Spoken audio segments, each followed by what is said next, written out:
Hey, we're two Star Wars nerds. Welcome to Saturday Morning Cartoons. Today we're watching the Ryloth arc.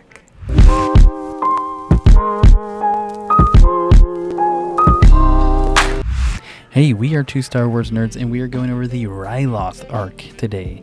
We're going over the entire Clone Wars animated series in chronological order by arcs. Yes. Makes the show a million times better. Mm-hmm. It really does. And this was a fun arc. It was a fun arc.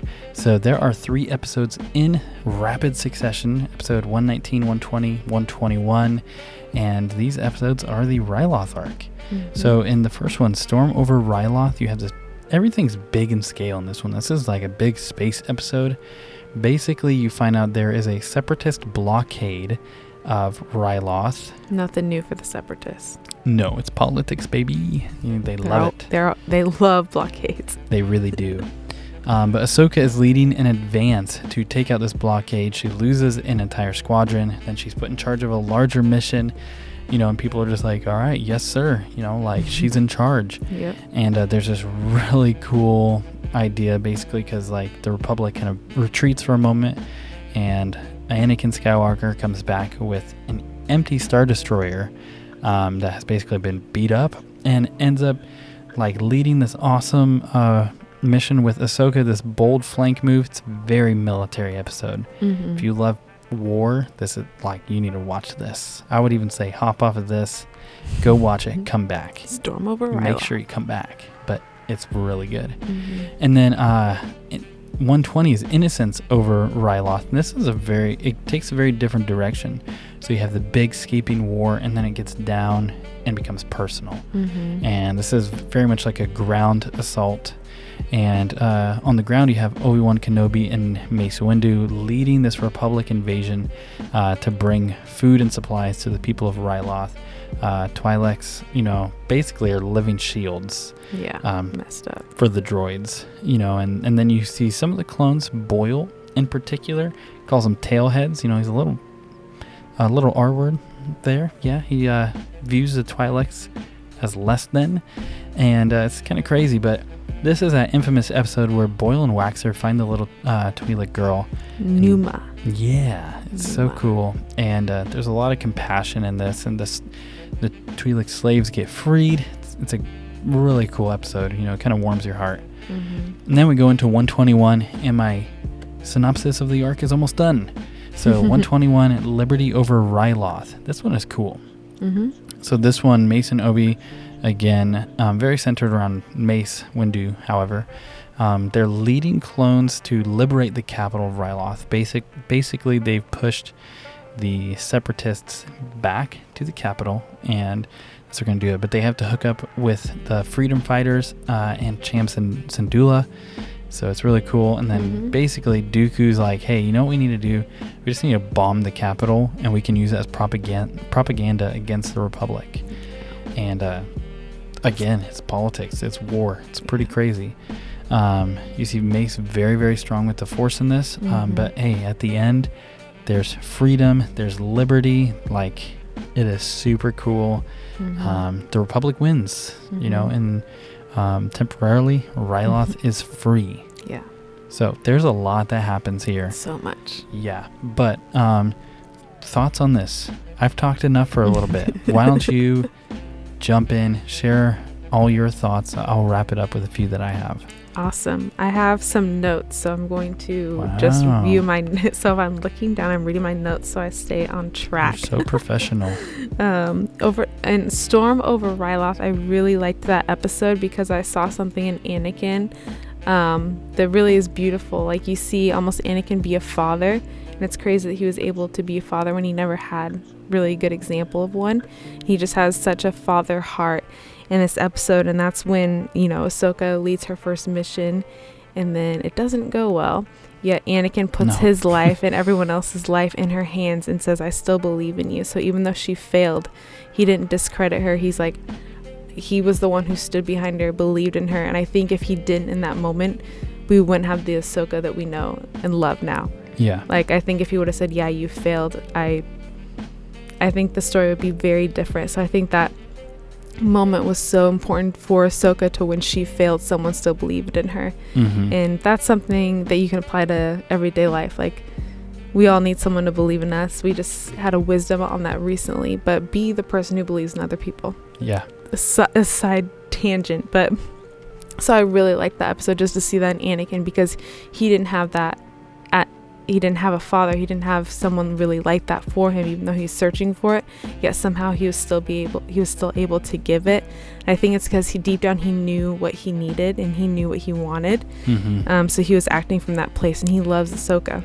And then the mission works out great. And like you said, the rest of the clones and everyone honor her because they trust Anakin, and they're like, all right, sir, so I thought that was one of my favorite moments in that episode.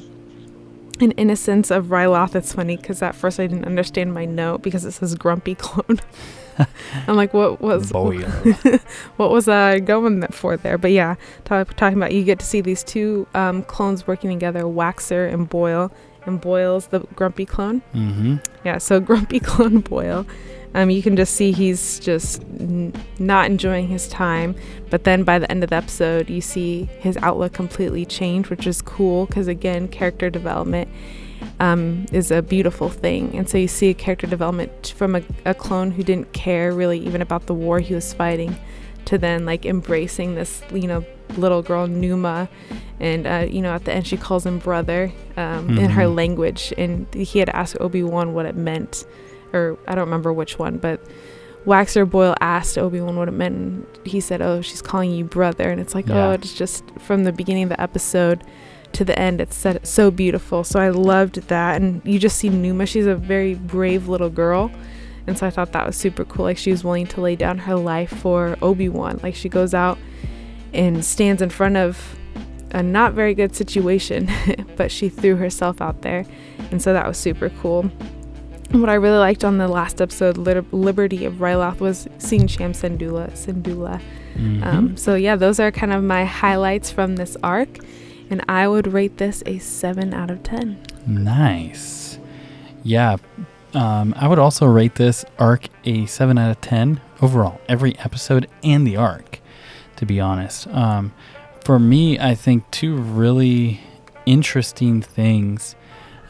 First is this contrast you have between the droids and the clones coming up again. They really like to draw that contrast to show how I guess like emotionless and how inhuman the droids can be. Yeah.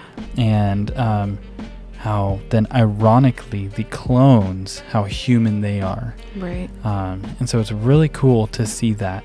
Because you just, yes, the B1 battle droids are funny, but it's like, they do make me laugh. You're like, I just see you as a war machine, and that's the very reason the clones were developed. But instead, it's like I see you as a person. So that contrast is very, very interesting to me. I think it's almost depending on the Republic, because if you look at the droids like R2 and C-3PO, you almost see them more humanized as well. Yeah, and there is a video brewing somewhere inside of here of these different things that I've found very interesting, because there's a quote in this where a B1 battle droid is essentially kind of like roasting like other droids, and he says, oh, they're just programmed by a central computer, but we're independent thinkers. And it's like, that's so interesting, that basically their programming has changed and they can think independently and they can act independently. And so that line is starting to blur, a little bit. You're seeing the beginning stages of it, at least.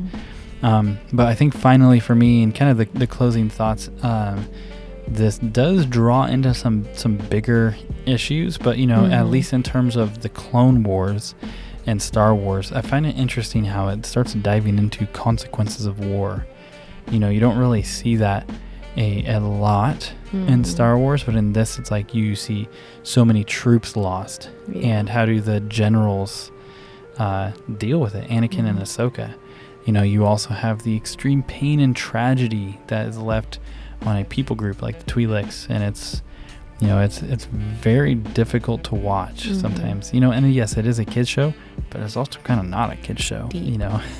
It's like this is about war and politics, and there's humorous moments in action, but it's like it can go so much deeper. Yeah. And so, I think it's cool that we agreed 7 out of 10 for this. That's pretty cool. Usually we're right around the same. High five. Our high five was completely blocked. Okay, so I think with that, all that's left to say is, if you enjoyed this arc, if you remember anything about it, let us know in the comments below. Let's keep this conversation going. This is a really fun series that we're doing. Mm-hmm. But hey, with that, we are two Star Wars nerds, and may the Force be with you always.